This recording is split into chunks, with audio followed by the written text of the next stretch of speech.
Hello, everyone. Good to see all of you. I'm happy to be here. I'm going to try to get used to not talking into my mic. Hard thing to do when you have something like hitting you right in the face. But I appreciate all of you being here. As you could see, it's Women's History Month.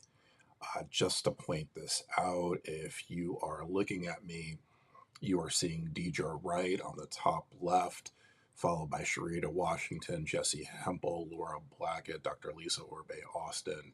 You've got Cher Jones, bottom left. You have Kelly Abar, Karen Fleischman. You've got Rachel Beck.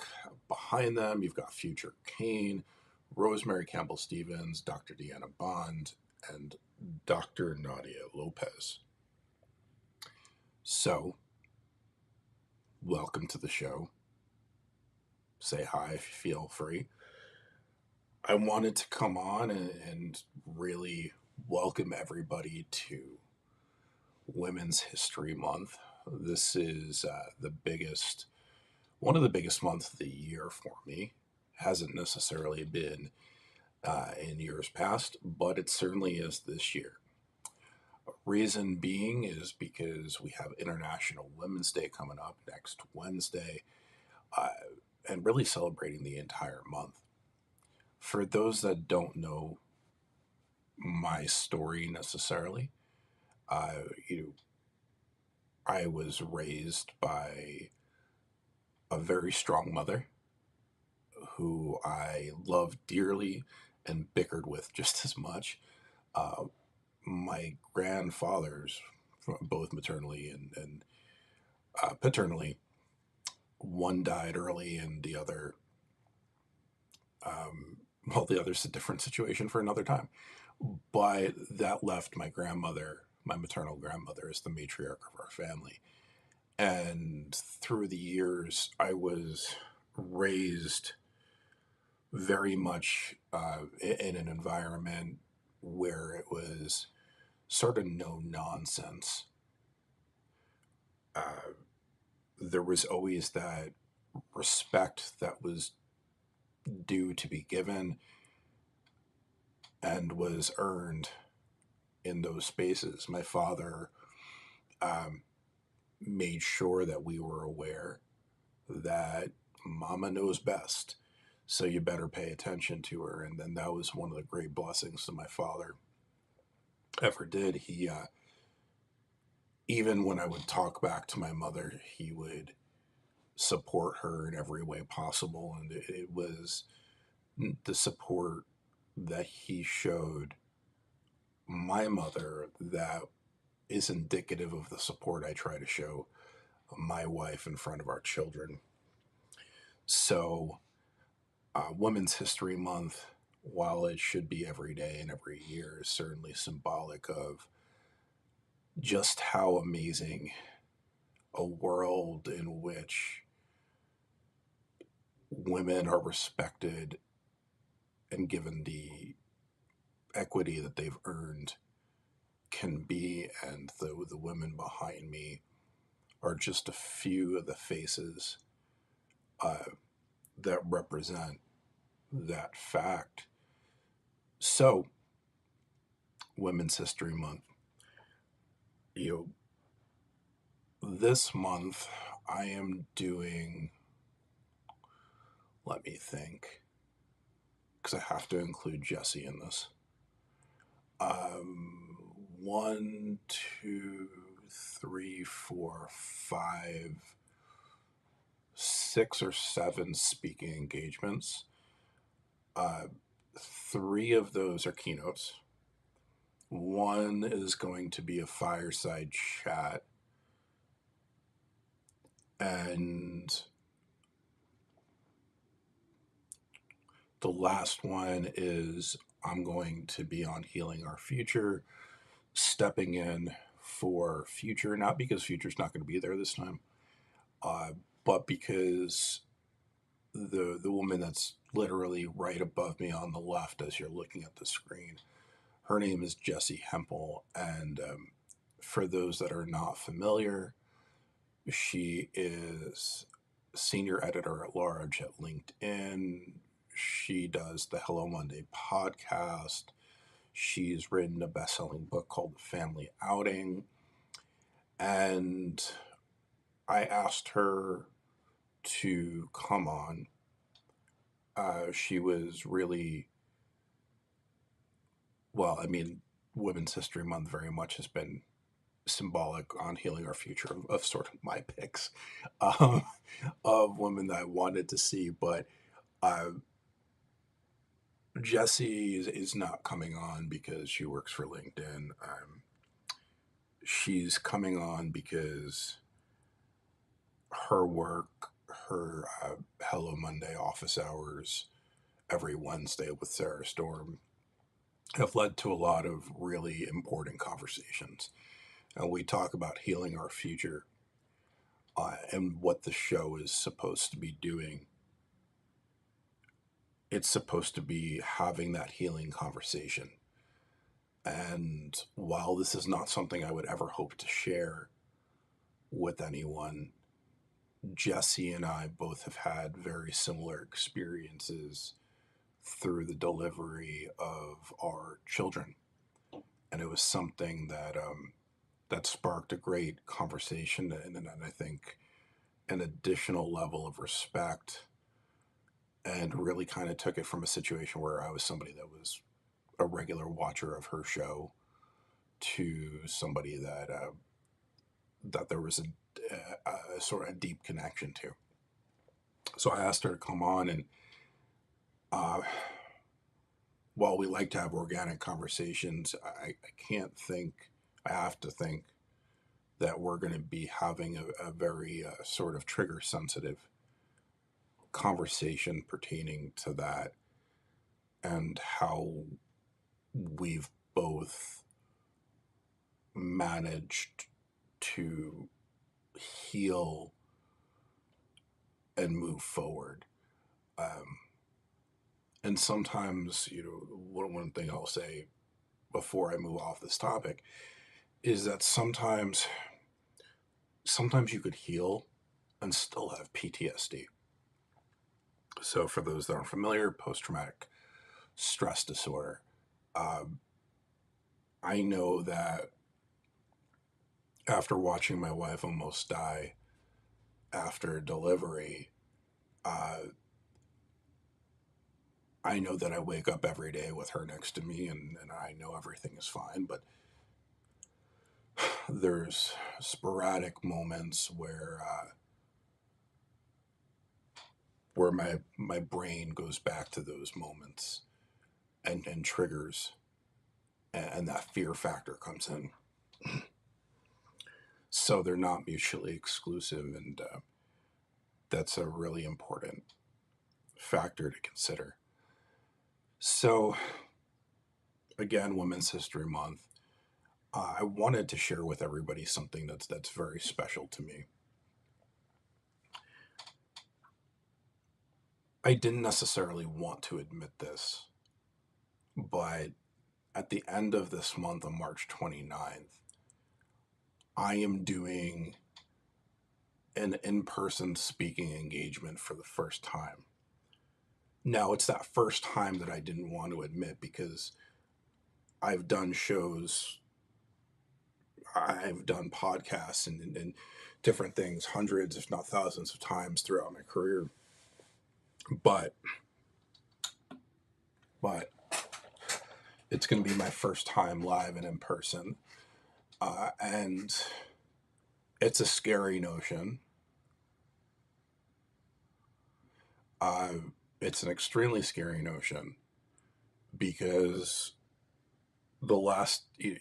the pandemic caused things to close down, and especially when you have kids, there's limitations on what you could do. And I sort of closed myself off. And the last time I was doing a lot of things out in public, I was 40 pounds lighter. I was in a different pant size. I'm not going to say different shirt size, but that's mainly because I like baggy clothes. Um, so the idea of coming in um, and speaking in person is daunting to me, even though it's something I love to do and something that I'm very good at. And I really have Marie Zimenoff to thank for giving me the opportunity to step out of my comfort zone and honestly get to meet some people that I've known for a long time in person, people like Kate Bezesnik, uh, someone extremely special to me. Claire Davis is flying down, and I'm going to get to meet her for the first time. And, when I talk about people that are good at that, those people that you get emotional even thinking about. And, Claire and I have had a very, very, very close bond for a very, very long time. And we were able to lean on each other through some terrible things that have happened to both of us. So I'm going to be picking her up from the airport to give her a big hug. Unfortunately, her husband's not going to be able to make it. I've already had to check to see how close the nearest Pete's Coffee is. Uh, it was one of the prerequisites. So I'm getting to go down and do that. Now, here's the thing, and this is one of the things I really wanted to discuss today. I have I have to do something that sort of makes me uncomfortable, and I've got to promote the shit out of this event. So let me show everybody, because if you want to meet me, let's be real. If you want to meet me, I don't know how many of you actually want to meet me in person, but if you want to meet me, this is going to be your opportunity to do so. And in doing so, you're also going to get to come to one of the most amazing places in the world. This is not what I wanted to do. Primary display, secondary display. There we go. So no, that's not what I wanted to do either. There we go. So let's do this. So I just want to share with everybody real quick. And I'm going to option this. This is how cool the Ecamm Live is. Ecamm Live. Okay. So it's going to be the 2023 symposium, the Envision the Future of Work Symposium. It's right here in San Diego. In fact, it's at a place called Konakai, which is one of the most beautiful resorts in San Diego. It's on Shelter Island. For those that aren't familiar, it's fairly close to the airport. It's right in Point Loma. There's an amazing amount to do around there, and actually one of my favorite restaurants is right next door to it, Bally High. They've got some of the strongest margaritas that you're ever going to come across in your life. Honestly, way too strong for me, but I pretty much stick to wine and beer these days. Uh, anyway, so it's the Future Work Symposium. It's going to be in San Diego, March 26th to 29th.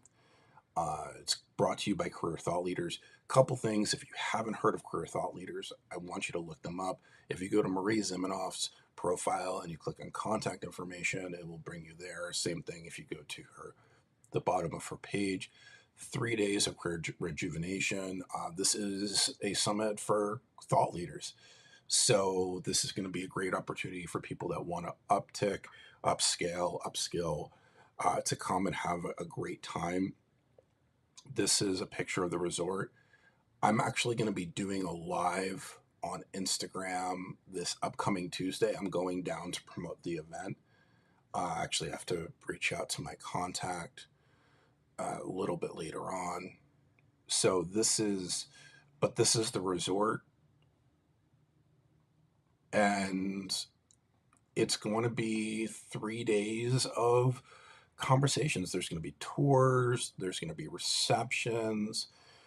We've got speakers like Venice Johnson, Kate Bezesnik, Dr. Cheryl Minnick. You know who's coming? All the way from Australia, you've got Petra Zink, who I know a lot of people may be familiar with. And then there's Petra right here on Wednesday the 29th. I'm speaking the same day as her. And then right here, right this spot, you've got the inclusion revolution, a path to progress. Now, this is a brand new keynote that I've developed. It's going to take you through 3 stories of exclusivity to show how people from different walks of life have to face situations that they never should have to.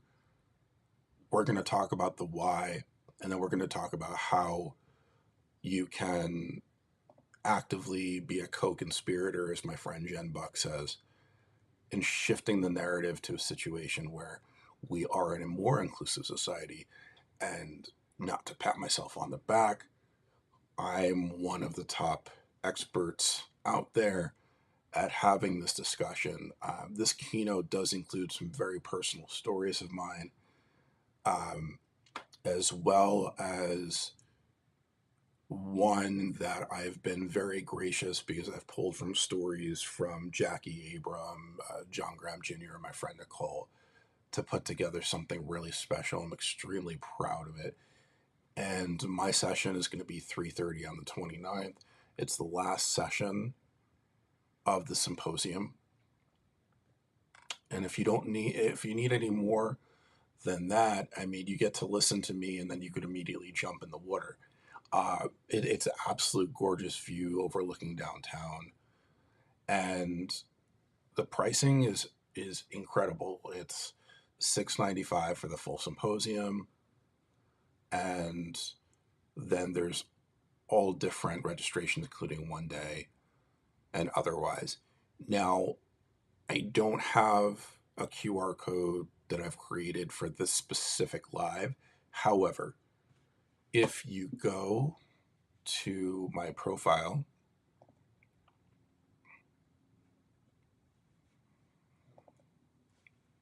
let me get out of this so that I could.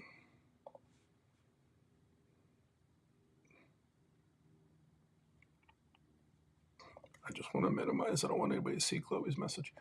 So if you go to my profile and you go down here, this is going to be my personal link to sign up for the symposium, the Career Thought Leaders. So you're just going to go here, you're going to click on that and sign up. I'll tell you what, anybody that signs up through this link here, I will guarantee an hour of my personal time. Oh, you really can't see that, can you? All right, let's do this. All right, let's fix it. Hold on. Option. There we go. Sorry. So I'll give an hour of my time to meet with you. So that's what I've got going on. And I hope everybody joins. You know, it's a weird situation. And then kind of this is where I'll close the show. And I'm going to be very upfront. Uh, I am a white diversity, equity, and inclusion accomplice and co-conspirator. Um, you know, people look at me and say, "Why is he having the conversation on this?" And I can't judge anybody for making that assertion, uh, especially when people that look like me have been the symbol of suppression, the conspirators of suppression for hundreds and hundreds of years. But to be quite frank, um, I've been turned down for numerous jobs that I've applied for up to this point for DEI program manager roles without even getting a conversation. And one of the reasons that I've heard is because they can't hire a white DEI practitioner or expert for the role. Uh, okay, but here's the thing.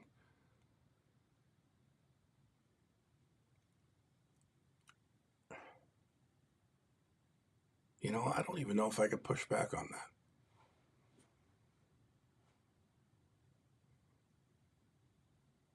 Hmm. I'm sitting here thinking about it as I'm talking, and I get stuff done. I'm an abolitionist. I know how to break through the red tape that's constructed within the walls of society. But I'm still the product of privilege. So how do you hire somebody that's been the product of privilege to make changes, especially when, if you look at the docket of qualified applicants, you have me versus other people that are part of the BIPOC community and have lived experience that I can't possibly have. Um, and to be frank, I've got no rebuttal. I'm not trying to rebut. I'm not going to rebut. It's not my place to rebut.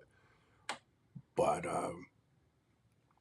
if you're interested to hear what I have to say, then check it out, because a large number of those speaking engagements that I'm doing are going to be here live.